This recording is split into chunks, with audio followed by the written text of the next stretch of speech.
Hello बच्चों, नमस्कार। Lockdown चल रहा है और हम लोग अभी अपने अपने घरों में ही सुरक्षित हैं और स्वस्थ भी होंगे। बच्चों, हम लोग ऑनलाइन पढ़ाई कर रहे हैं।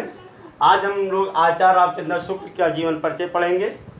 आचार्य रामचंद्र शुक्ल जो हिंदी गद्य साहित्य के इतिहास में एक युग ही है, इनके नाम पर शुक्ल युग। इनका जीवन परिचय। इनका जन्म सन 1884 ईस्वी में। इनका जन्म स्थान बस्ती जिले के अगौना नामक गांव में, जो उत्तर प्रदेश में ही है, वहां हुआ था। इनके पिता पंडित चंद्रबली शुक्ल जो सुपरवाइजर कानूनगो थे। रामचंद्र शुक्ल का जो शिक्षा दीक्षा हाई स्कूल मिर्जापुर के विश्व स्कूल में से उत्तीर्ण किया, लेकिन इंटर कास्ट पाठशाला इलाहाबाद में प्रवेश लेने के बाद अंतिम वर्ष में वो परीक्षा उत्तीर्ण नहीं कर सके, पहले ही पढ़ाई छोड़ दी, स्कूल छोड़ दिया। गणित में कमज़ोर होने के कारण उन्होंने विद्यालय छूट गया और फिर मिर्ज़ापुर के ही न्यायालय में ये नौकरी करने लगे। लेकिन स्वभाव से थोड़ा हनफनमौला मिजाज के होने के नाते स्वभाववश वहाँ वो टिक नहीं पाए और न्यायालय की नौकरी छोड़ करके वो चित्रकला के अध्यापक, मिर्ज़ापुर के ही ज़िले में मिशन स्कूल में चित्रकला के अध्यापक हो गए।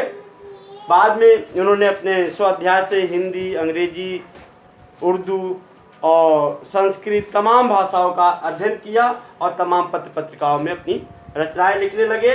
बाद में ये काशी हिंदू विश्वविद्यालय में हिंदी विभाग के प्राध्यापक पद पर नियुक्त किए गए और डॉक्टर श्याम सुंदर दास के सेवानिवृत्त होने के बाद वो हिंदी विभाग के विभागाध्यक्ष भी बनाए गए।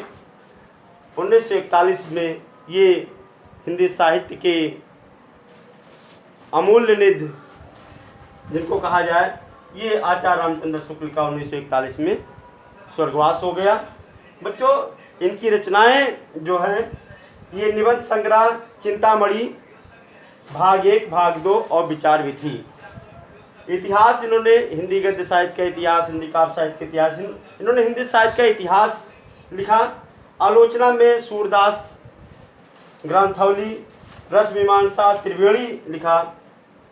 संपादन, इन्होंने तमाम पुस्तकों का संपादन किया, जैसे जायसी ग्रंथावली, तुलसी ग्रंथावली, भरमर गीत सार, हिंदी शब्द सागर और काशी नागरी पत्रिका और आनंद कादम्बनी का भी संपादन किया।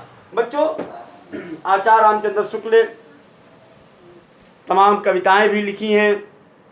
जैसे इनकी कविताएं जो है बुद्ध चरित्र का बड़ा मशहूर है, और अभिमन्यु वध और कल्याण का आनंद, विश्व प्रबंध, ये इनकी कुछ प्रमुख काव्य रचनाएं भी हैं। इनकी भाषा जो संस्कृतनिष्ठ है, शुद्ध और पारमर्जित खड़ी बोली भाषा का इस्तेमाल करते थे। प्रस्कृत साहित्यिक भाषा संस्कृत से ओतप्रोत भाषा का प्रयोग होने पर भी उसमें बोधगम्यता सर्वत्र विद्यमान रहती थी। कहीं कहीं पर आवश्यकतानुसार इन्होंने उर्दू, अरबी, फारसी और अंग्रेजी शब्दों का भी प्रयोग किया है। बच्चों, शुक्ल जी मुहावरे और लोकोक्तियों का भी प्रयोग करके भाषा को और अधिक व्यवहारिक बना दिया और ज़्यादा भरसक प्रयास किया, व्यवहारिक बनाने का भरसक प्रयास किया।